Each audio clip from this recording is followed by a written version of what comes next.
What up, everybody? Welcome into Studio de Jefe de Quarantine. We're for the second day in the row. The Cowboys have made a move on their coaching staff. Joe Whitt Jr. they're going to bring over. He was with Dan Quinn in Atlanta. He's going to be the Cowboys' secondary coach and passing game coordinator. So that's one of the things you'll need to know about Cowboys' new DC defensive coordinator, Dan Quinn. His background is in defensive line, and my buddy Brian Broaddus was talking about yesterday how he is going to want somebody that can help him out on the back end. That is going to be Joe Whitt Jr. Now, there's a couple of things to know. I got people. A couple of things to know about Joe Whitt Jr. One, the results that Atlanta got in the passing game last year were not good. That is one thing. So you are bringing in a defensive coaching staff from a defense that did not get good results. So I know there's a setup here for if they don't do well, like, well, what did you expect? It's the same thing that happened with Mike Nolan. You hired a guy who had bad results in the last places he'd been, and he got bad results. There's going to be a lot of pressure for the Cowboys to get the players in to make this work. A couple of things I've heard about Joe Whitt Jr. He is a very serious man. He is all about football.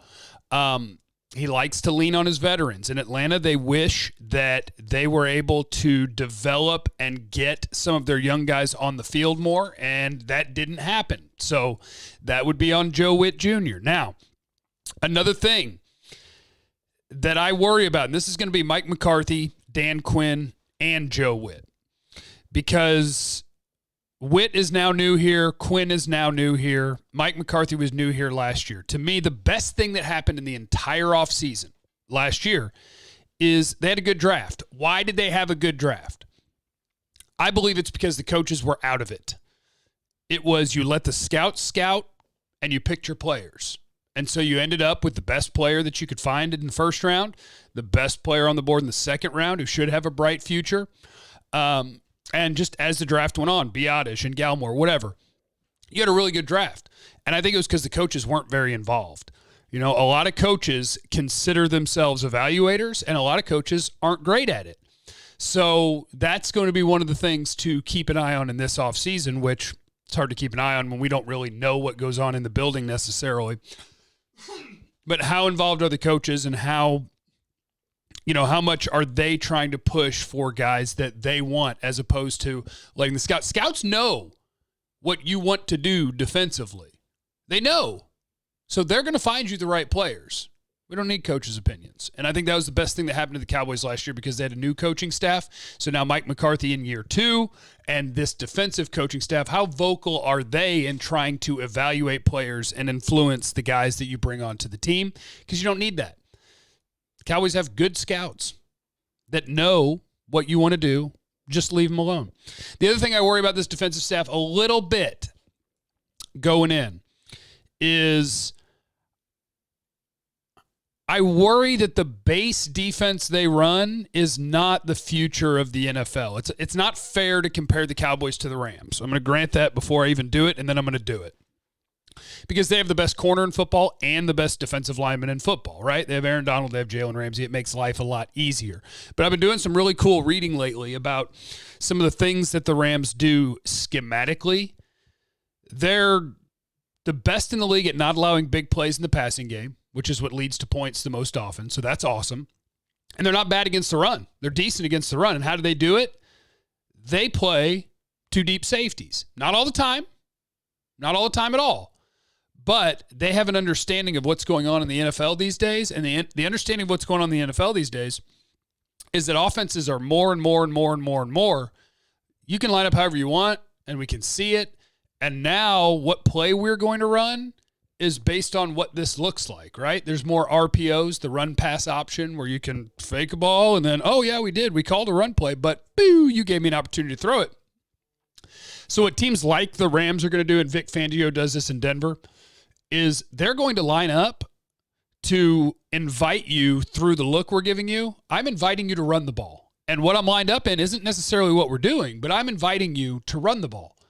I'm not going to show you a single high safety and one down in the box and invite you to throw the ball, because throwing is what hurts NFL teams more. So I think Dan Quinn is a good enough defensive coordinator that he'll understand where the league is going, and you're not just going to have a repeat of the Chris Richard, Rod Marinelli, where it was like, hey, lineman, all you do is get upfield. Don't care about your run fits. Just go.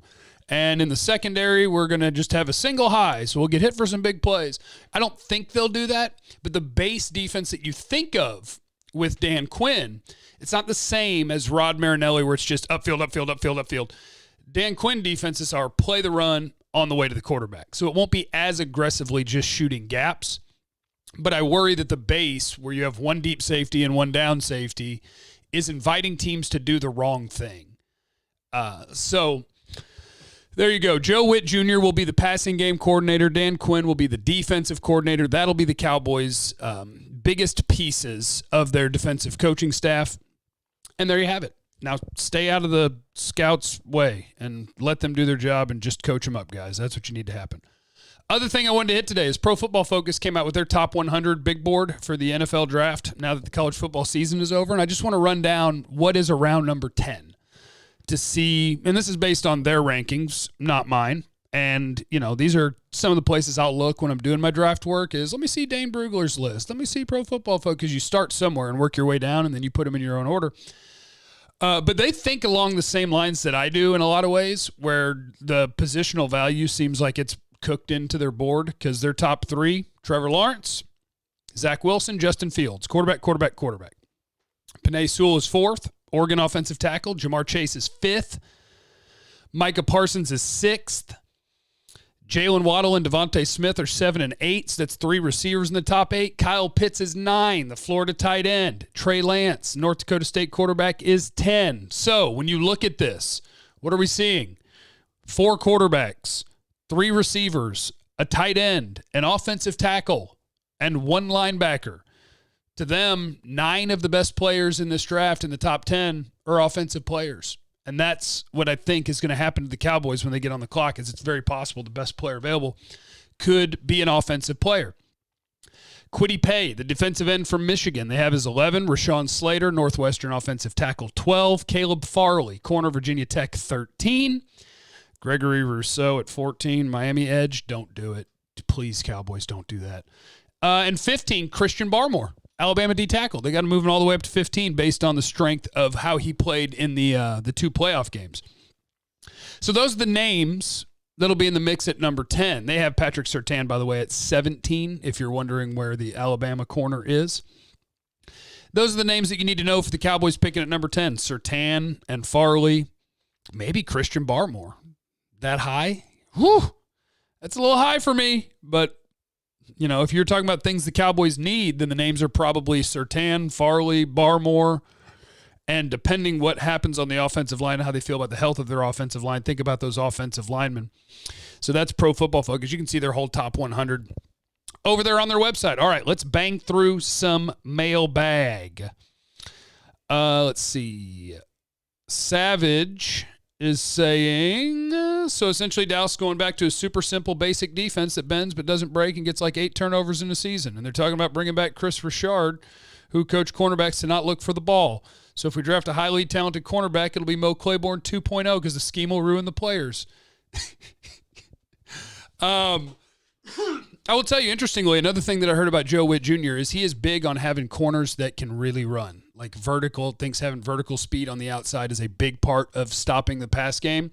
So that probably wouldn't play well for Patrick Surtain. But again, I also hope that the coaches aren't very involved in the draft process. So you don't know. You don't know. People in Atlanta have a lot of good things to say about Joe Whitt, and they have a couple of things that they wish he had done better. With Dan Quinn, when he was a defensive coordinator, ran great defenses, mostly because he had great players. And Dallas, no, you will not be able to just line up and be a really good defense. So we'll have to see. I don't jump to conclusions because I think with coordinators, so much of it is based on the talent that you have.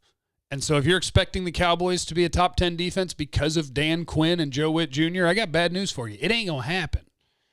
But if you can get them some better players, and then they can be good teachers and good communicators, then maybe you got a chance to be somewhere in the middle of the league. And somewhere in the middle of the league should be good enough with this offense to make you into a good team. Let's see. Mike, Jeff, do you think there could maybe be buyer's remorse with McCarthy and the Dan Quinn hire could be a promotion if McCarthy continues to fail. No, I don't think Dan Quinn's going to end up being your head coach. I think Dan Quinn, much like Wade Phillips, found out through being a head coach that he's a defensive coordinator. Van, what are the pro scouts doing wrong? Why can we never hit on middle-of-the-road guys like Pose and Worleys? Because in free agency, you get what you pay for. That's why they're so scared of it. They're scared of it because the Cowboys realize that what you have to do is you have to pay great player prices for good players. And so when you opt not to do that part of free agency, and instead you focus on when everybody else is kind of done, and it's like, all right, let's pick over the remains. You're picking over the remains of things that other teams aren't interested in. They're not starters. And that's the hard part about free agency. You get what you pay for. If you're going to go low budget, you're generally going to get a dude that can't play. So that's how free agency goes. Mike, in a world going completely bonkers, Jeff is my rock. Keep on keeping on, brother. Compliment me. It'll get you a long way in this world, at least on this channel. I know you like Sewell. This is Arthur. I know you like Sewell and Slater. Have you watched any of the other tackles? And if you have, how would you rank them? Yeah, Christian Darrisaw, Virginia Tech. I think he's a first-round player. And Elijah Vera Tucker at USC. He was a guard until this year, and then he played well at tackle, so that's going to help him out. I think those are both first-round players. But in the top 10, the only two I would be thinking about are Penei Sewell and Rashawn Slater. J. Mike, I'd like to hear more about your addiction to dip. How'd it start? Why'd you start? And how it makes you feel when using versus how you feel not using. Love what you do. Keep it up. I'm on day 3, and I got to tell you, this was the worst morning yet. I'm actually getting sick from withdrawals. Sore throat, cough. I'm getting those things here on day 3, but we're patched up. We haven't quit. See the patch? We haven't quit. I don't know. I started when I was like 15 or 16 years old because I thought it would make me cool, and then I was addicted, and now I'm 36 years old, and I'm trying my best. Mark, hey, Jeff, I'm on my 3rd round trying to quit dipping. You ever heard of grinds? They're coffee grinds and pouches. They've helped me so far, and Smoky Mountain sucks. I have my Smoky Mountain. I have my fake dip somewhere around here. You see Barmore as more of a 3 or a 1. I think he can play either one. So do I. He's comfortably over 300 pounds, and he flashes everything that you want. Power, violence, ability to rush the passer. Barmore's one of those in-betweeners that he's just good.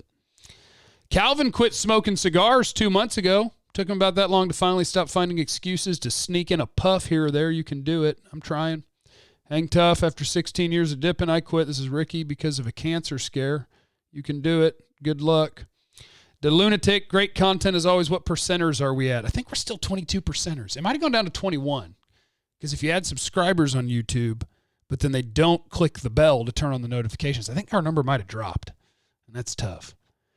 Tucker here gave up his addiction to Dr. Pepper. A lot of people trying to help out on the addiction.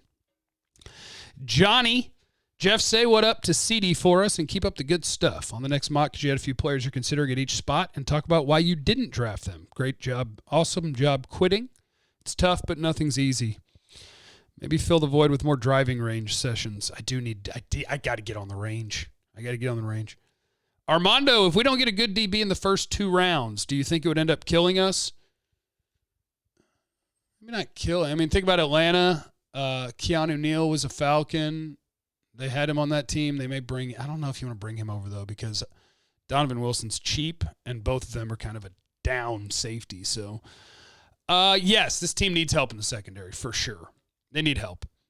What they really need is if they want to run the defense that Dan Quinn historically runs, what they really need is a free safety. And I don't know where they're going to find that because they're not paying for Justin Simmons. So maybe it'll be a trade around and try to get Trevon Merrick, TCU. I don't know. My guy, Darius Washington, is still my guy, but he's 5'8". People hate 5'8" people. I don't size shame.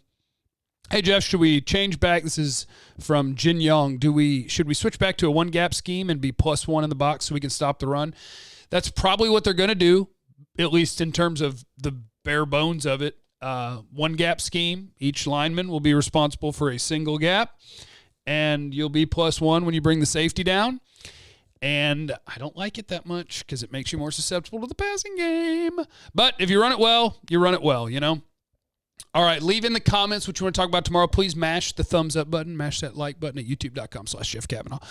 Check 1053thefan.com every day. I'll see you guys on the radio. Remember, you don't know what people are going through, so be cool to everybody. I love you. Bye.